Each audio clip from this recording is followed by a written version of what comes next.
Hola, vamos hoy día a comprender lo que es el movimiento relativo y nos vamos a enfatizar en un concepto que es el concepto de velocidades relativas, ¿ya?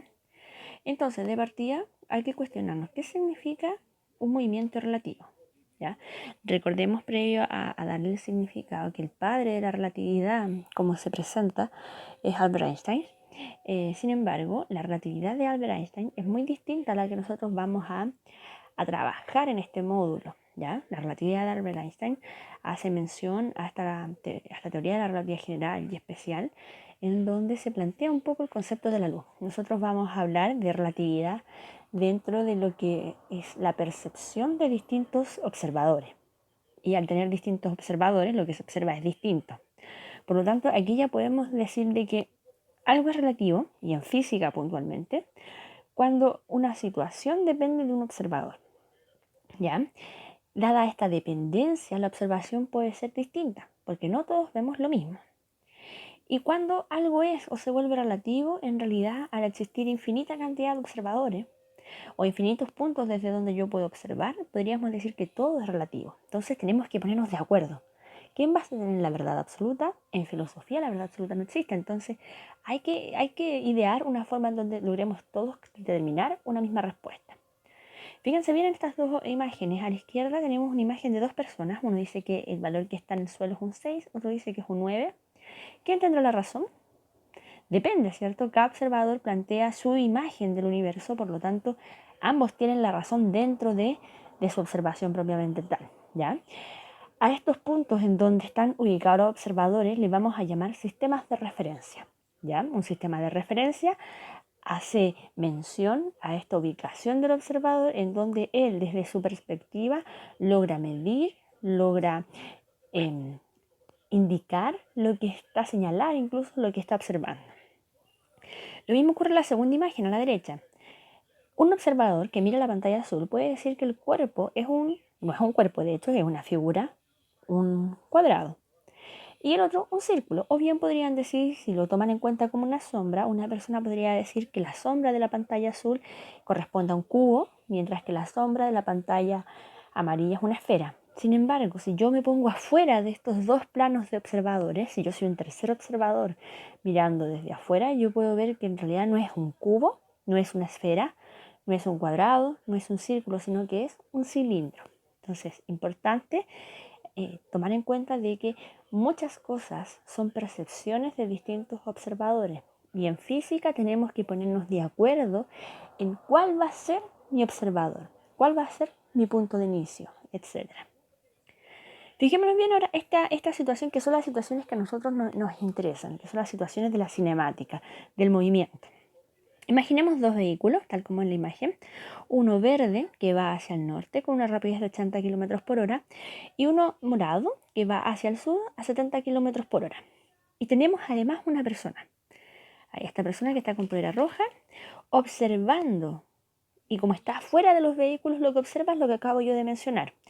El auto verde hacia el norte, el auto morado hacia el sur, con 80 y 70 km por hora respectivamente. El observador que está afuera está supuestamente estático, está ajeno a esta realidad porque está parado en el suelo. Y fíjense bien, algo súper importante. Las velocidades fueron medidas con respecto al suelo, es decir, el suelo para este sistema no se está moviendo y dado que el observador tampoco se mueve, él podríamos decir que tiene la verdad de la situación, ¿ya? Entonces, fijémonos bien. Para un pasajero que viaja en el auto morado, tal como dice ahí, ¿qué es lo que observa el auto morado en realidad? ¿Y qué observa también el auto verde? ¿Cierto? Dice, un pasajero que viaja en el auto verde se percibe a sí mismo como en reposo. Es decir, si yo estoy adentro del vehículo verde, yo me muevo con el vehículo verde, por lo tanto, es lo que pasa con nosotros con la Tierra. Estamos en reposo, supuestamente, ¿ya? Por lo tanto, es lo que va a percibir el observador dentro del vehículo verde, va a percibir que el auto morado es el que se mueve y se mueve con cierta rapidez, ¿cierto? Se mueve hacia el sur y con una rapidez que no sabemos cuál, ¿cierto? Que es la que queremos medir. Fijémonos bien, a este concepto en donde es muy distinto estar afuera del vehículo o estar adentro del vehículo y el hecho de poder medir una velocidad distinta le vamos a llamar velocidad relativa, ¿ya? Todo movimiento para poder ser medible va a depender de un sistema de referencia, de un punto de origen, de un punto desde donde yo mido. Es como cuando desde chiquitito ustedes le enseñaron a medir con la regla y le dijeron el cero, la rayita del cero va justo en el borde del cuerpo que yo voy a medir. Es lo mismo, necesitamos un punto de inicio. Entonces, por ello los movimientos y particularmente la velocidad son relativos. Recordar que la velocidad es un vector, por lo tanto depende del sentido y de la dirección. Para trabajar la relatividad de la velocidad, los físicos han establecido una relación matemática, de manera tal que la velocidad media de un sistema A, medida por un observador B, que se mueve con cierta velocidad, va a quedar determinada con la siguiente expresión. Fíjense bien, acá yo que tengo una formulita que me dice la velocidad de A, es decir, la velocidad del fenómeno que yo quiero calcular, con respecto a B, es decir, cuál es el observador que yo estoy tomando en cuenta para medir esta velocidad, ¿ya? Va a ser igual a la velocidad de A, es decir, a la velocidad del fenómeno, menos la velocidad de B, la velocidad del observador. ¿Ya? Entonces es importante. ¿Cómo yo determino las velocidades de una velocidad relativa? Tengo que tomar en cuenta la velocidad del sistema, de donde yo estoy observando, y la velocidad del cuerpo que estoy mirando. Y ambas velocidades deben estar medidas desde un mismo sistema de inercia, que en este caso va a ser el suelo, porque el suelo es el que permanece estático. Entonces, veamos esta situación. Fíjense bien, tengo el auto verde, el auto morado, que inicialmente ya habíamos visto, pero ahora los tengo los dos hacia el mismo lugar, hacia el sur, ¿ya? Fíjense bien, el auto verde viaja a 80 km por hora hacia el sur y el auto morado 70 km por hora también hacia el sur, y ambas velocidades son medidas con respecto al suelo. Queremos calcular la velocidad con que se mueve el auto verde a partir de un observador ubicado en el auto morado. Ahí está el observador. Entonces, fijémonos. El fenómeno que yo quiero observar es el auto verde. Entonces, mi suceso A es el auto verde. Y de a dónde yo estoy observando es el suceso B, por lo tanto, que es el auto morado. Yo lo puse acá, dice. Auto verde, auto morado, va a ser el auto verde, la velocidad del auto verde, menos la velocidad del auto morado. Voy a fijar el sur como un lado positivo, por lo tanto las velocidades hacia el sur son positivas. Todo lo que me dé positivo va a ser hacia el sur. Entonces, 80 kilómetros hacia el sur, positivo, menos 70 kilómetros por hora, que también es positivo porque también es hacia el sur. Si yo hago el cálculo, esto me da 10 kilómetros por hora. Como es positivo, significa que también es hacia el sur. ¿Esto qué quiere decir? Una persona que va dentro del auto morado, tomando en cuenta que para él el auto morado está en reposo, observa que el auto verde va a una velocidad de 10 km por hora hacia el sur. Recordar que la velocidad es un vector, es una magnitud vectorial, por lo tanto tiene un sentido, una dirección. Veamos otro ejemplo a partir de lo mismo. Fijémonos bien. ¿Qué pasa ahora si dice, de esta manera, para un observador situado dentro del auto morado, el auto verde se mueve con una velocidad de 10 km por hora hacia el sur? Bien, que es lo que recién acabamos de calcular. Ahora, pensemos que en esta misma dirección va otro auto, que yo lo marqué con esta flechita roja, que es un auto rojo a 100 km por hora, también hacia el sur con respecto al suelo. La pregunta es, ¿con qué velocidad un pasajero de este, es decir, del auto rojo, vería al auto verde? Fijémonos bien. Mi fenómeno, que es el suceso A, es el auto verde.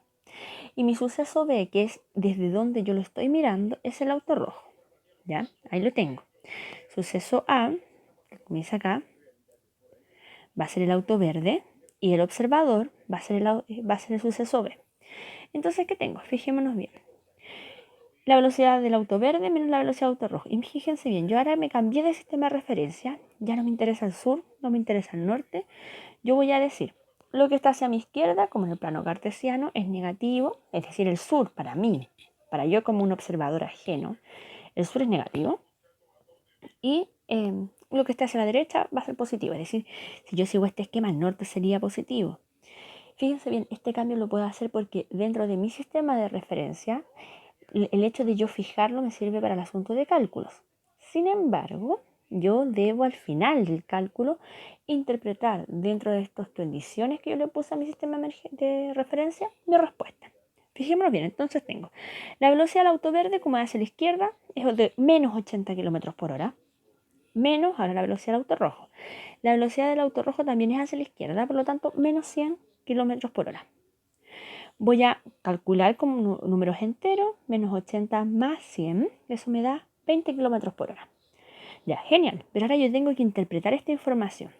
Recordemos que la pregunta me decía con qué velocidad el auto rojo va a ver al auto verde. Y me dio 20 kilómetros por hora, tengo la rapidez, y me dio positivo.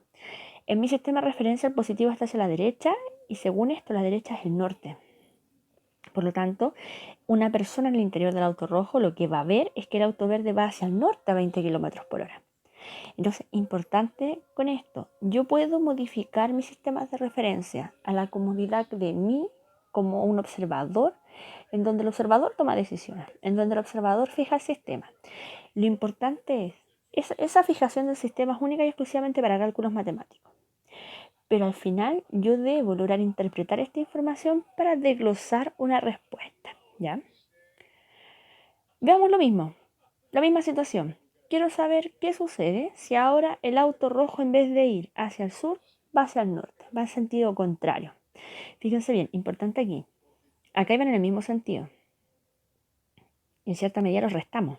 ¿Se dieron cuenta? Es como una resta de rapidez. Veamos qué pasa acá. Van en sentido contrario. Lo mismo. Mi suceso a observar es el auto verde y el observador es el dentro del auto rojo. Voy a tener lo mismo. Velocidad del auto verde menos velocidad del auto rojo. Sin embargo, menos 80 kilómetros por hora, menos 100 kilómetros por hora. ¿Por qué? Porque recordemos que yo recién fijé mi sistema de referencia que hacia la derecha, que en este caso dice norte, es positivo. Por lo tanto, no le voy a cambiar el signo a la velocidad del auto rojo, es 100. Si yo calculo, me va a dar menos 180 kilómetros por hora. ¿Qué significa? Significa que el auto rojo visualiza el auto verde a una rapidez de 180 kilómetros por hora. Y ese signo negativo en mi sistema de referencia significa que el auto verde se va moviendo hacia el sur. Es decir, una persona en el interior del auto rojo vería que el auto verde va hacia el sur a 180 kilómetros por hora. Fíjense bien, sentido contrario y sumé la rapidez. Hablemos de rapidez porque no estoy considerando el signo, no estoy considerando el sentido. Entonces sería bueno considerar eso. Veamos conclusiones dentro de esto. 3 observaciones importantes. Un sistema de referencia inercial es de suma relevancia para establecer un observador objetivo de la situación que se plantea. En el caso de los ejercicios que nosotros estamos desarrollando, el observador inercial somos nosotros. Porque nosotros fijamos un sistema de referencia, porque nosotros fijamos qué es positivo, qué es negativo, etc. Cuando dos cuerpos se mueven en igual sentido, como el primer caso, la rapidez con que observa uno al otro va a ser una suma algebraica. La rapidez. Para sacar el sentido, obviamente tengo que hacer el análisis del vector. Y en el caso del último ejemplo, cuando dos cuerpos van en sentido contrario, la rapidez con que se observan va a ser la suma algebraica. Es decir, yo voy a pescar los valores y sumarlos. Entonces, importante, siempre que tengamos velocidades relativas, tomar en cuenta que debo fijarme en cuál es el fenómeno a observar y quién es el observador.